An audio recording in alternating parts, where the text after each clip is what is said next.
There's two things that bother me. Hmm.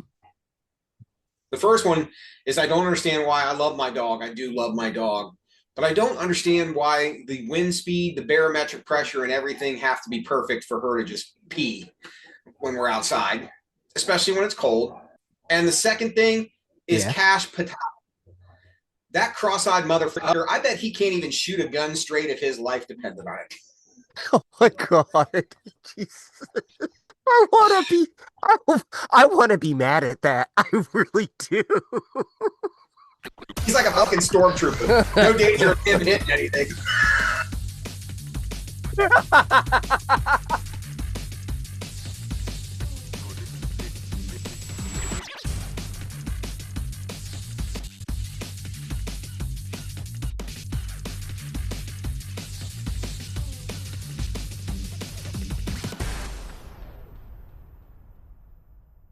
Oh, welcome in. It's February 24th, I think. Yeah, almost the end of February.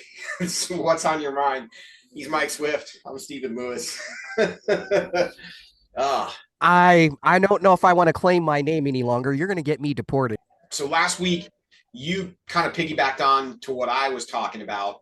We had talked about our essentially our last days in radio in Michigan, and you decided this week that you wanted to talk about how we actually got into that crazy business or this crazy business or whatever you want to say, because it is interesting and it certainly has changed a lot since we got into it. But it was, it's not just it's weird how you find your way into it because it's not just like you just go apply.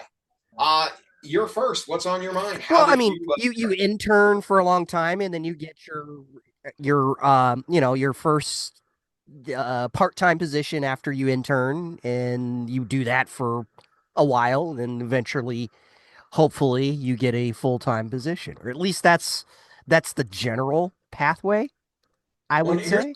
here's the crazy thing. You actually get so excited to get hired. And even when you realize that you got hired and you're making just above zero money, you're still excited about it for whatever reason. Like if you went into Walmart, if you went into Walmart right now and they told you you could be a greeter and you're like, oh, how much per hour? $8. You'd be like, $8? You better go out. You better forget that. But if you went to radio and you're like, we're gonna put you on the radio, how much? You're gonna make $8 an hour. You'd be like, oh, this is the greatest thing ever. Listen. I know I'm broke. I don't have any furniture, but damn it, on radio. Sit on milk crates, sleep on a futon, and but for some reason you're happy about it, which is still, I don't know. Yeah. I've known you for a long time, but I never knew how you got into it because you were just always there. So I never knew what the like backstory to you being there was, other than your musical performance talent, but I guess I never really realized that one had nothing to do with the other. Well, let's not use the word talent too. Let's keep that a loose term when we're referring to me here. No, it was interesting for me how I got into the business. I interned right out of, as a matter of fact, I wasn't even done with my senior year of high school. How I got into radio, the I can't remember now what they call it, but at the time they called it the Saginaw Career Complex. It was a vocational school where you went there in the morning, or part of your day was spent there in a class that you chose, a trade of some kind, and then you would go to your school for the rest of the day, or vice versa. Oh, okay. Um, anyway, I took the TV and broadcast or TV and radio broadcasting class at the Career Complex. A teacher by the name of, I believe it was Chris Frederick. Good dude, good dude.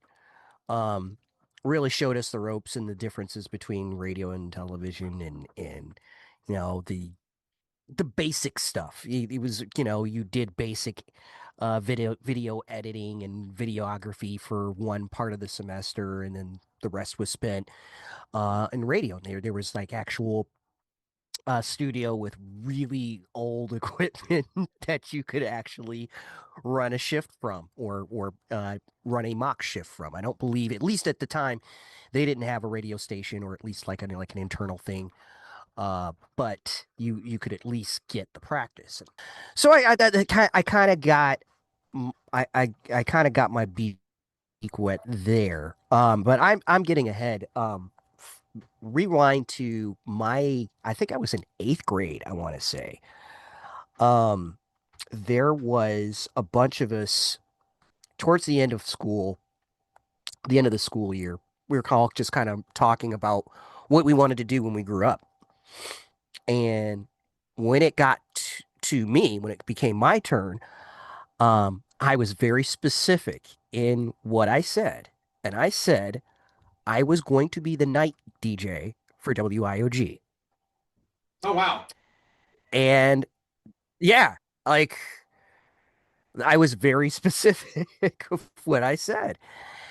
And they laughed. Everybody kind of laughed a little bit.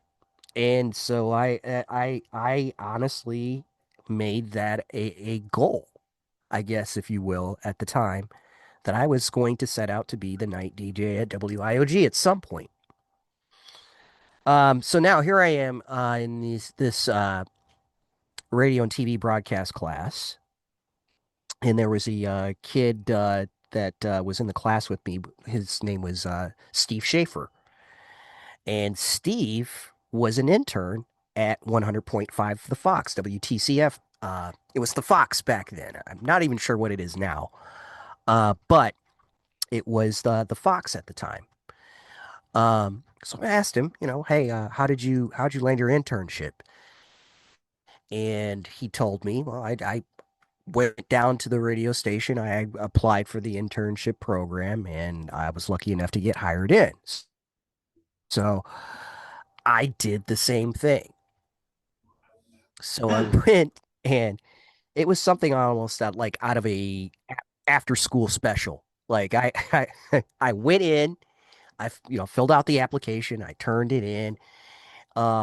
Program director by the name of Tom Grimm at the time was there.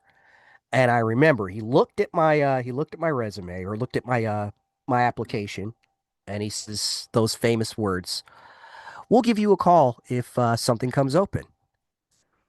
And I'm okay. I know what that means. Huh. So I'm doing that slow, mopey walk of shame that you do back to your car. I get, Yeah. I don't know, maybe about 10 or 20 feet away from my car, and I hear this voice behind me go, "Hey!" And it's Tom. He's stuck kind of like halfway out the door, and he's holding my application, and he says here you're a wrestler. And I said, yeah, I wrestle, because I'm still in high school at this point. He says, "Why don't you come on, Matt? I wrote you. Come on in, we'll talk." That is actually what got my foot in the door. And it wasn't an actual audition. It wasn't a air check. It was the fact that I wrestled in high school is what got me into Really? radio. And Which that is the strange thing that got me in. Like I don't know what it was. There was a section where I was putting down like stuff that I was doing in school, extracurricular stuff that I was doing in school. okay. I mean, God, I was He actually read through. 17 at God, I don't even think I was 17. And he read through it. For a And part-time job. yes, thank God he read through that. Thank you, Tom Grimm. That's it. That is what got me into radio, is the fact that I put that in my application, and B, he actually read it. That's what I would have never like for a part-time job. I would have made asked in the interview process. I would have been like, "Hey, what do you do?" Blah blah blah blah blah. I don't think I ever would have read through that on a. I was just gonna say that. I don't know of any program directors that actually read resumes. Yeah. I They might mean, skim through them. yeah. I mean, that's weird. I mean, good on you though. That's crazy. It is funny though. And well, do you remember what you made part time? You remember the salary? Do you remember what the salary was? Oh, well, God, I was an intern for I didn't make anything at first. Oh, I so I you didn't I didn't make a were single free labor. penny. Okay. Yes. Yes.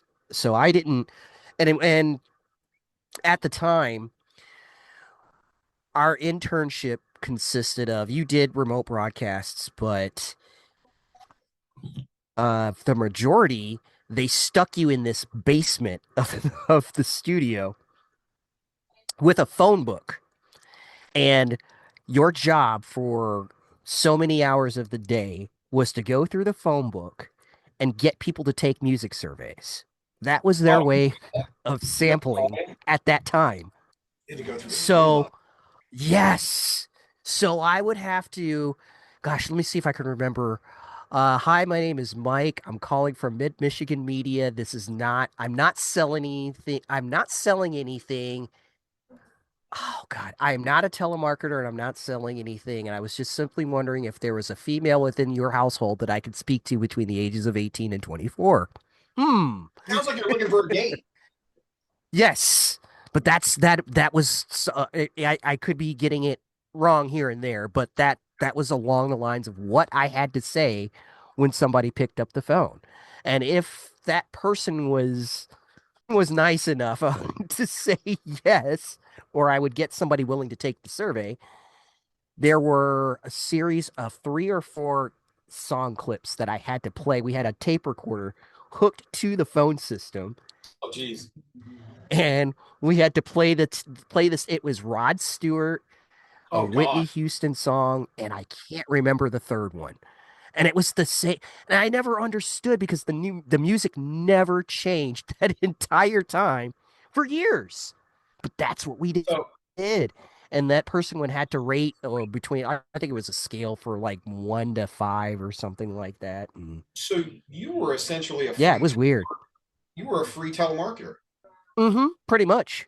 Pretty much. Yeah. For the first, God, I don't know, year, maybe 6 months that I was an intern, I did that. When you finally got part time, what did they pay you? What was your first? What was your first salary? Ooh. I want to say it was just over $9. Okay. And thought I was big time. I thought I was, yeah. No, Okay. I think even that was generous. I think it was more in the ballpark of $7. I have my first check from Q102, the first check stub from Q102 someplace when I actually got from when I actually. Really? Oh yeah, it's in a box somewhere. Because Got, I wish I would have been, yeah, I saved a bunch of dumb stuff. Plus, I thought it was kind of cool to get a check from a radio station at the time. So it was kind of one of those things where I'm like, yeah, it was for nothing. I think it was like for like $100 or $80 or something like that. Like it was by no means a financial windfall, but but like I got into it completely for completely different reasons. It had nothing to Mhm. do with because I never necessarily wanted to get in radio. I had no thoughts on it whatsoever. And I was in college trying to figure out what I wanted to do. I think I would have been probably a sophomore in college, maybe freshman in college. No, sophomore, because I was an art major and I couldn't figure out what I wanted to do with art. I wanted to draw comic books, which wasn't necessarily. I have a bunch of rejection letters from Marvel Comics too. Like it's in the same box. Like but you know what it was, and it was shortly after that because I do actually have a Wolverine cover that got published back in the day. They bought the Oh, artwork wow. for that, and I did make $400 off of that, and I thought it was the greatest thing ever. And then I never got anything after that, so it was like one of the. I'll have to find that someday. But I was just like not sure what I wanted to do with art. I knew I didn't want to teach because art was just something I do. I couldn't figure out how to tell you how to do it. I just knew how to do it, kind of thing. So teaching Hmm. was out. I didn't really love. I was never in love with like design or anything like that. And at the time, I was like, I will be a graphic designer. And then I'm like, I don't really want to be a graphic designer. Like it just didn't want. Plus, art was something that like it helped me with my insomnia because when I couldn't sleep, I would just draw and do stuff. And I never wanted to do it because I had to do it for a job. It was just kind of like accidental. And I felt like if Mm. I had to do it for a job, I was going to fail because I wouldn't want to just sit there and draw or do anything all day. So I couldn't figure out what I wanted to do. My stepdad told me I should switch into business. And so I did. And in hindsight, I probably would have got a communications degree. So I wasn't sure what I was doing at all, but I was hanging out with a lot of people. I knew a lot of people at various bars, and I hung out with a lot of people and was kind of like in that social circle. And one of my friends used to go hang out at the radio station with the night guy on Q102, who was Jeff at the time. Jeff and I are still really good friends to this day. But we would all hang out in the studio. And I thought it was the coolest thing in the world because, and you can attest to this, when you first get on the radio, even if you say 5 words, you think it's the fucking coolest thing in the world. Like, you're like, Yeah. yeah. And so I was hanging out with Jeff, and then that kind of led to me hanging out with Jeff all the time. Like, Jeff and I would probably go out like 3 or 4 nights a week, whether it was like to go do karaoke or something or to hang out at like various bars or whatever. But we would hang all the time. And I ended up kind of like becoming like a de facto sidekick on his show all the time, which led to an Mhm. internship, which was kind of cool. And I would like bust my ass at my day job, bust my ass in class, and all I wanted to do was get to the studio. Like, I wanted to hang out in the Mhm. studio, like, for whatever. And even if I will only say like 3 words or whatever, I was like, yeah, that was me, you know. Yeah. But there was a time when I didn't know if I even wanted to do radio, and I wasn't going to intern with the radio station, but I was hanging out one night. I had an internship lined up with Fidelity Investments because part of my college requirement was I had to take an internship someplace. So I Mhm. was hanging out with a bunch of radio people one night, and I'm like, oh, this is probably going to be the last time we get to do this. And like, what are you talking about? I'm like, well, I'm like, I can't do this anymore. I'm like, my internship starts soon. And, I can't hang out with you guys till 3 or 4 in the morning and then wake up at 6 or 7 and go put on a shirt and tie and do my job. And they were like, well, you should just intern with us. And I was like, huh? Hmm. Okay. So I went and did it, and it ended up working out. And then I got hired. Like, I think I was an intern for like maybe 2 weeks, and I was like, the first thing they did is like, hey, when I got there, it was like, hey, go wash all the station vehicles. And I'm like, you got to be out of your damn mind. But I did it, and it was, Yeah. and then ever since then, like, I kind of got thrown on the show. But the honest to God thing that made me decide to want to do it more so than being on the radio or anything else. Like, I'm a young college kid at this time, and the station was bringing NSYNC in to a school for a day, and this was when Mm. email was a thing. The internet was obviously a thing, but this was pre like Facebook or MySpace or anything like that. Right. And it was pre text message or whatnot. I mean, we had cell phones, but it wasn't, you didn't live on your cell phone like, Right. Not like today. They like weren't smartphones. so we did this contest where the school that wrote the most letters would get in sync at their school. And we had Mhm. this really cool studio. It was a TV station on the ground level, and then there was a competing radio company at the time in the middle, and then we were on the top level. And Huh. it was but it overlooked the city, and it was kind of cool when you came into it. But we did this contest for all these for these people, for the school to win in sync at their school. And there were letters, Mike, stacked in bags, just like postal bags of letters, like lining the hallways. You couldn't get through. There were so many stacks of letters just lining the walls. And we had the guy that worked the front desk, security guy. He was this big dude. We called him Vader because he was this big black guy, and he was cool as hell to us. But I remember we had this patio that overlooked the parking lot that you could go out on. And Vader called up the studio when Jeff and I were on the air, and he was like, "Dude, he's like, there's a bunch of people down here. You got to come deal with this." and we walked out on the patio, and like all these people were screaming at us, like it was like, you know, like a almost like a boy band stuck his head out of a hotel room and people were like screaming or whatever. That's what it was like. So I went, Vader's like, come down here and deal with this. And Jeff was like, go deal with this. I'm like, all right. So I went downstairs, and the way you walked into the building is there was like a front door, and then there was a foyer, and then you had to have a badge to get through the security door, and then you had to have a key to use the elevator. So I remember I made it Hmm. into the foyer, and I was just mobbed by all these people. And I was outside, and like, this was the time when people still had like the box cameras and were taking pictures and all that kind of stuff. And I remember I was like, hey, we can bring three of you upstairs to talk about why you're here on the air or whatever. And it was just this insane, like rock star type feeling. And as a young Hmm. college kid, I'm like, if I work for this radio station, I am going to have so many chicks that I won't. And that's what it was. Like and it kind of put me in my asshole phase because I stopped. I didn't care what dudes thought. I'm like, I don't need you. Your girlfriend's going to be there whether you are or not. Like I could care less. Like at that point in time, and that was my whole thing.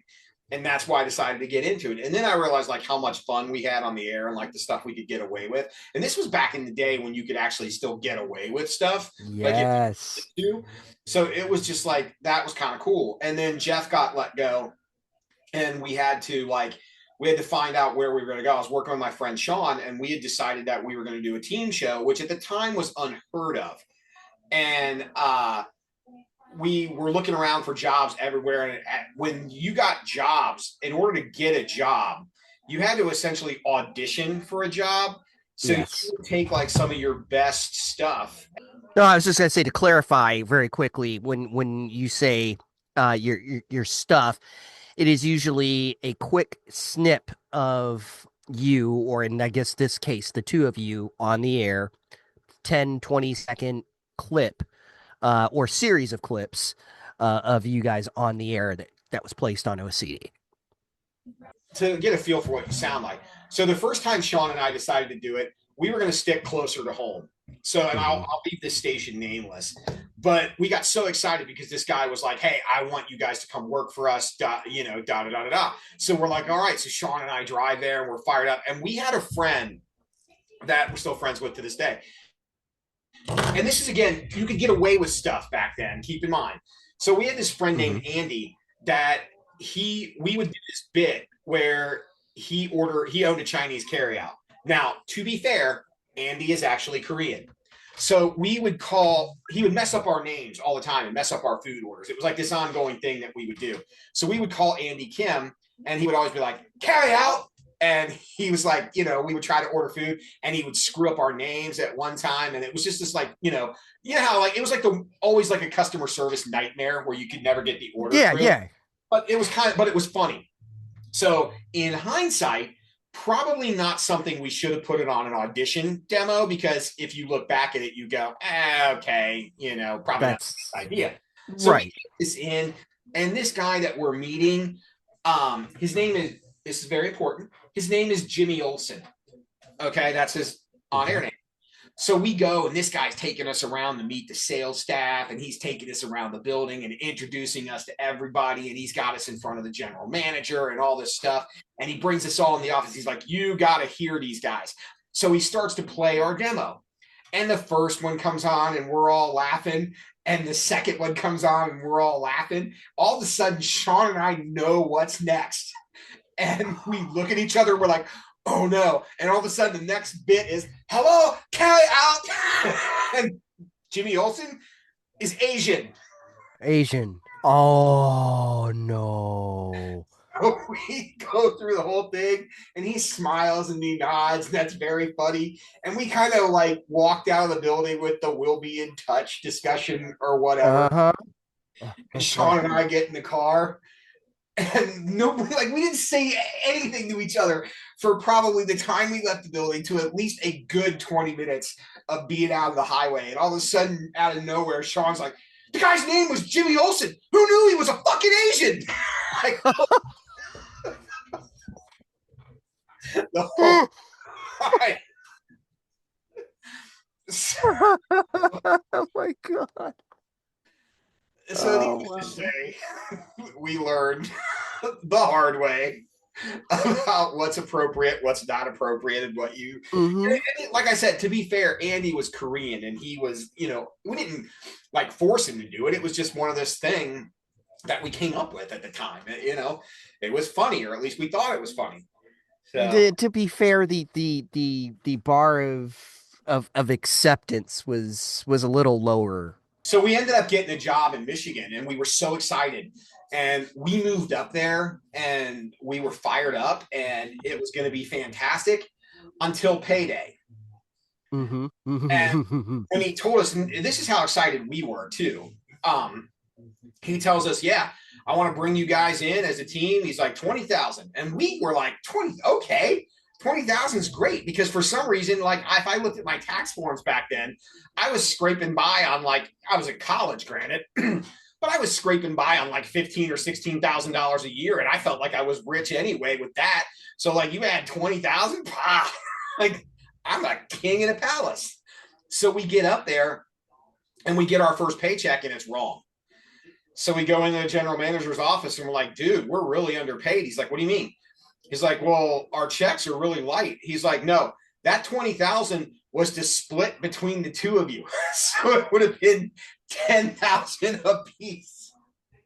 Oh, Yep. Have that check stub too. Save that one as well. I did not know that story. So yeah. So then after that, I ended up very shortly after that, I ended up at IOG, and it was kind of Mm-hmm. that's how I got, and then it was fun. Like I mean, I loved it. It was great. I mean, for me, I was excited because truthfully, no one knows this story. I left Cincinnati with exactly $27 to my name. Like I had nothing. Mm. Every credit card I had was maxed out. I had my girlfriend at the time. I had maxed out her credit card, my credit card. Like I was just, I mean, had it not been the fact for my grandmother giving me money when I said goodbye to her, I don't know that I would have had the gas to get to Michigan. So like Wow. I was excited because I'm like, I got up there and I'm like, okay, if I just drink water and put dirt on the tip of my tongue until Friday, my check from Q102 will get there, kind of thing. And like that was it. Like I had nothing. I had like absolutely nothing. And I kind of swore I'd never go back to that stage again. But it was just, I mean, at the time it was a bold move. I mean, packing up everything and not having anything. And it was kind of like to the point where like neither Sean or I both had nothing when we first got out of state. We found this place that was like a $6 buffet, and we would literally eat there every day and take food home with us because it was $6 all you could eat. So we were like, yeah, this is great. Like it was Mm-hmm. lunch and dinner every day. And it was just, Yep. you know, but it was just, it was a different time. I don't know that I could do it now.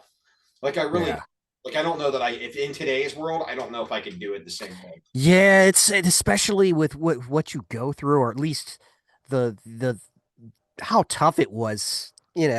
Times were tough. When I was a part timer, it was for me, it was the radio station and the band. Yeah.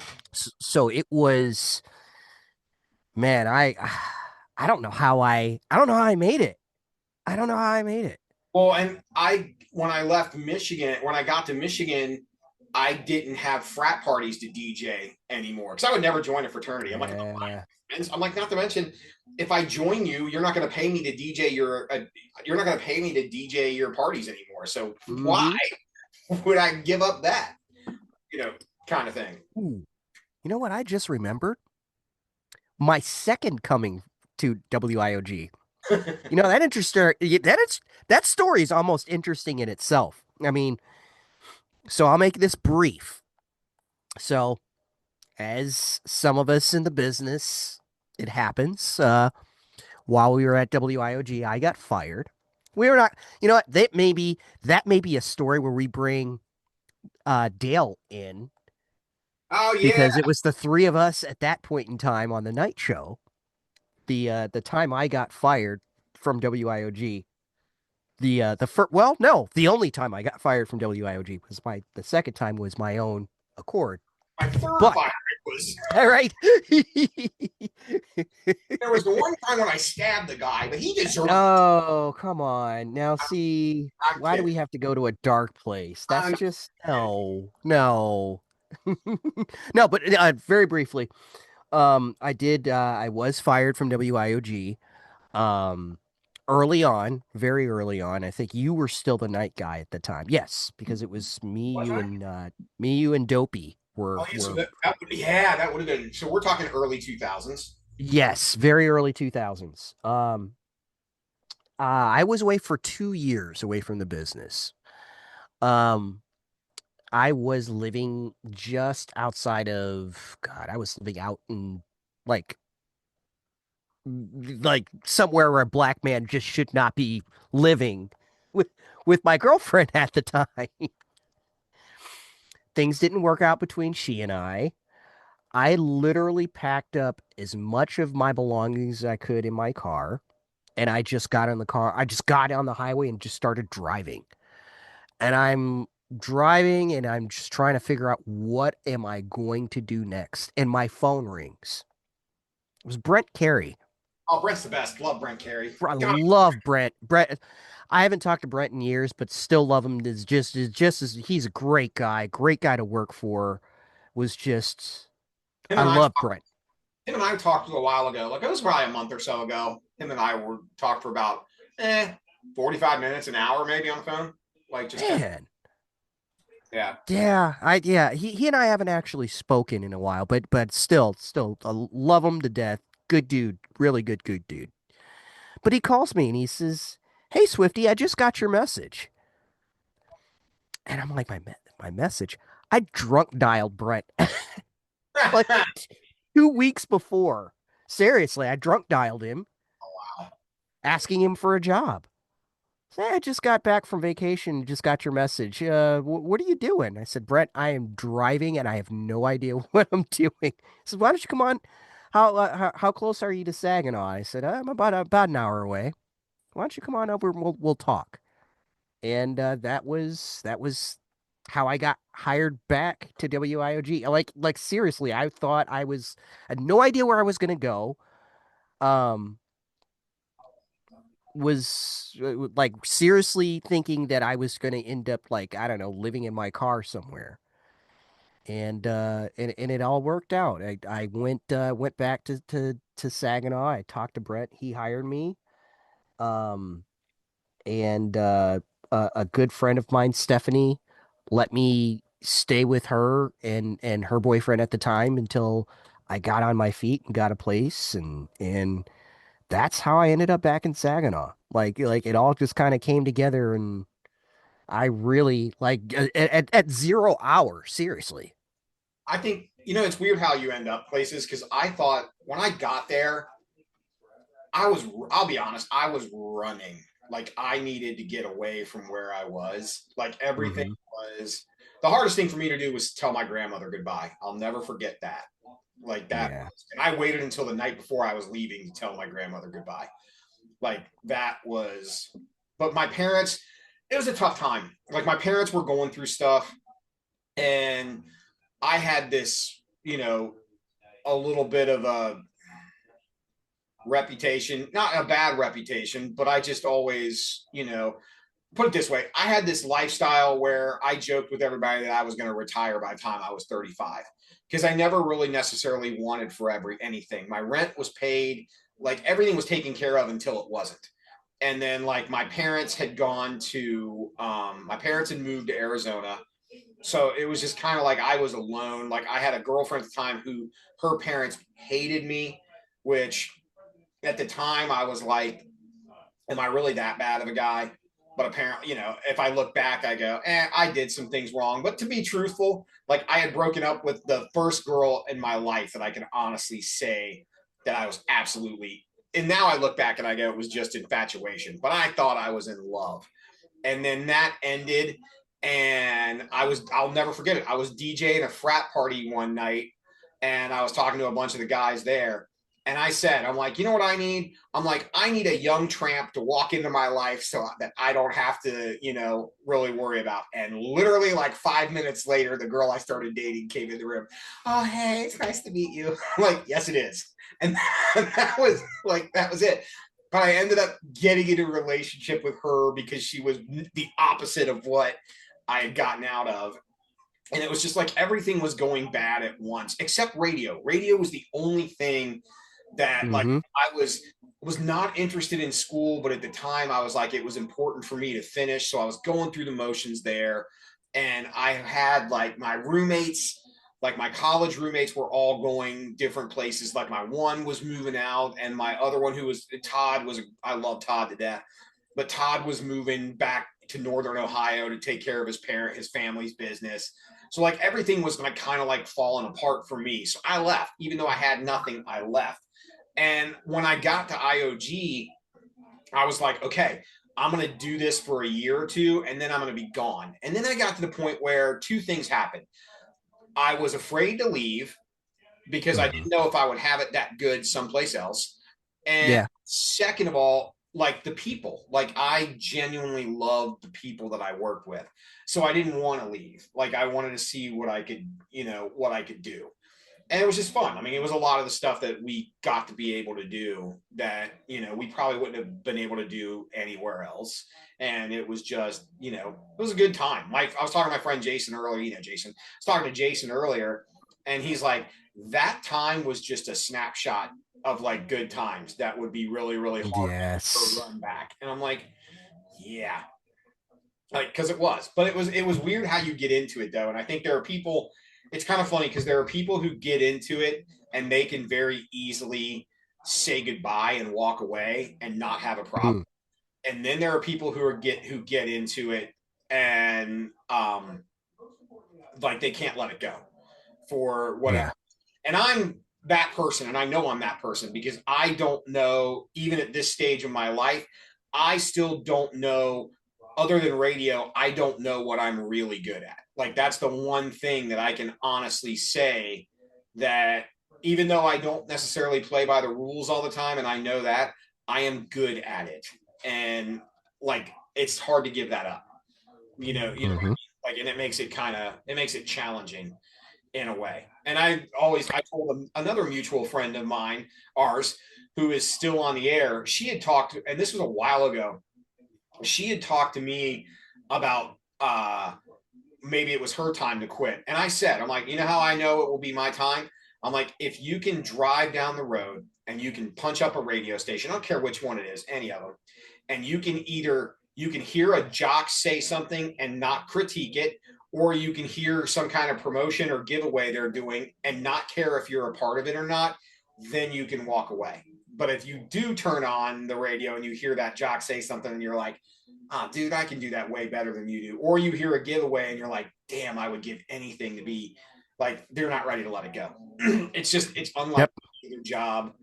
It's unlike any other job in the world. It truly is. And we're not, there are a few of us that are millionaires, but the majority of us, not millionaires and never were going Mm-mm. to be millionaires. It's the one thing that you can honestly say you do for love of the game. I did not do it for the money. That is for darn sure. Right. Absolutely. Yeah. 1000%. You just, It's almost like a drug. it, I was hooked. I couldn't stay away from the radio station. Like I was, gosh, especially when I was at 100.5. There were nights where I was doing I was going to college by the like eventually I did graduate and well God no I'm mixing up like timelines here. I was still in high school. No, I'm going to school. I'm going to school doing the night stuff. No. Here we go. Now I'm getting it right because by the time I really got in, um it was the summer after I graduated. So yes, was doing my job, th- uh, working overnight, like and it was simple like satellite shows, making sure everything stayed on the air, no dead air, that kind of thing. And then helping out in the morning show in the morning, and sometimes sleeping. I remember I got yelled at for sleeping, like sleeping in a random office on like on the floor because I just could not stay away. Like I practically lived there for a point in time. It's it's funny what you'll do. Like, there's not many jobs that I can say if I'm not passionate about it, I'm the worst employee you can possibly have, and I know that Hmm. 100%. Hmm. It's my fault if I don't care. Yep. I'm like, do this, you'll get the bare minimum time I have to give you, and I'll be done. But radio was something that I could give. I didn't care what time of day it was. I just wanted Yep. to be a part of it, and it was like we did this thing when I first started at Q102. We did this thing where we gave away two Volkswagen Bugs, and we had them set up in a mall, and we had people that were like living in it was live inside, win the ride. Hmm. So we had people living Yep. inside this car to try to win it. So somebody had to be there 24/7 to make sure they were okay. And since I was like the night show sidekick, I would hang out there at night, and then I would go do whatever, and I would come back the next day and spend the day there because it was a weekend. It was like a Saturday day, so I would spend the day on that Saturday there. And Sean was interning at the time. I can't remember if he was part time or not. He was interning at the time, and he and I were roommates. But he would work at the bar. He was bartending at night, and then he would bartend at the after hours bar that stayed open because back then there were after hours bars that would stay open till like 3 or 4 in the morning. So he had Hmm. to do the overnight thing and babysit the people overnight. And I remember he called me one night and he was like, dude, he's like, I've been working all day. He's like, I've been at both bars. He's like, I can't stay awake. I really need you to come here and just hang out and relieve me so I can go home. And I'm like, yeah, okay. And I was asleep, mind you. He's like, you'll come down, right? I'm like, yeah, yeah. I'm like, I'll be there. He's like, whatever you do, don't roll over and go back to sleep. I'm like, no problem. And I hung up the phone and I rolled over and I went back. Went back to sleep. Yep. And then next morning, like I walk in at like 9:30 in the morning. Hey, what's going on? And he's so furious. Like I effing hate you. Laugh. But it was just like I would have been there no matter what time of day you told me to be there. If you told me that you needed me to be there at 2 in the morning, I'd have been there at 2 in the morning. Like I'd have done the night show. And Hmm. there are nights where I would do the night show, same thing. And I would get up the next morning and go do something on the morning show because they needed help with whatever. And I didn't care. Like, I'm only going to sleep 3 hours tonight, but that's fine. I didn't care. I Now, think I honestly have and this is 100% true. I have sleep issues I like, now in life because of what I did as an intern in my early days in radio. now I burned the candle from both ends. if a non Seriously. if a non-radio job came to me and went, hey, can you maybe come in like a half an hour early tomorrow? I'm like, you must Hell be out of no. your damn mind. Like, half an hour early. But if radio, hey, we need you to come in an hour early. Hell, do you need two? Dude, I may have told you I had the medical episode back in the fall or the spring. Yeah, it was the fall. And I woke up in the morning and my internet was down. And I had to do a thing for the morning show in Cincinnati. And I woke up in the morning for some reason. I woke up. This was the precursor to my medical issue. I woke up in the morning and my internet was down. And I called to Hmm. see, and the notification was like, we'll have it fixed by 7 in the morning. And I'm like, I have to be on the air at 6. This is not going to work. And I literally jumped out of bed at 4 in the morning and drove to Cincinnati because I needed to be on the air. And like it was just one of those things. Any other job, I'd have been like, internet's down, Yep. I have to call off today. Sorry. Don't know what else to tell you. Yep. Yep. Sorry, Yep. I was like, nothing's going to keep me from being on the air. Like, I mean, I just got up and went. I've put my life in danger so many times just for the sake of keeping things going and being on the air. My gosh, man. But it's again, it's like it's like a drug, man. You just Yeah. those of us that are passionate about it are just that. Yeah. It's crazy. It's crazy how it works. And again, I guess to kind of wind down, I hope whatever you do, and clearly not everybody is radio. And in fact, if anybody asked me what they would have to do to get into radio or if they were thinking about getting into radio, my first Don't. Run. Yep, that would be my phrase. I'm sorry.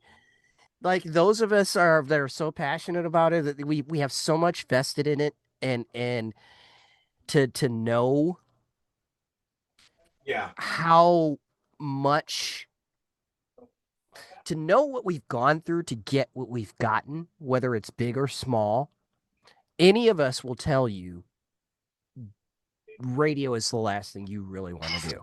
Like it's weird. It's really really weird. If you ask any of us, we'll tell you no, you don't want to be in radio. Right. Right. But we sure as hell do. Anyway, But we do. Yeah. I don't know. so I hope you find passion in whatever it is you do, and thank you for listening to us bore you about radio stories for an hour or so. Yeah. And yeah, we do have to get Dale on. There's some stories we could tell that would just be We absolutely have so many stories from so many of our people within the industry that it's there are stories behind closed doors that are and, interesting. They are very interesting and have a lot of God, like I'm like as I'm talking, I'm sorry, I had to kind of pause because as I'm talking here, I'm realizing Dale, Large, there's just so many people that we really need to get on here and Connell and I could talk for hours. oh my God, Ugh. If that's you gonna be a show for anyway. sure. If you ever want to jump on with us, feel free to reach out. The more, the merrier. We don't care.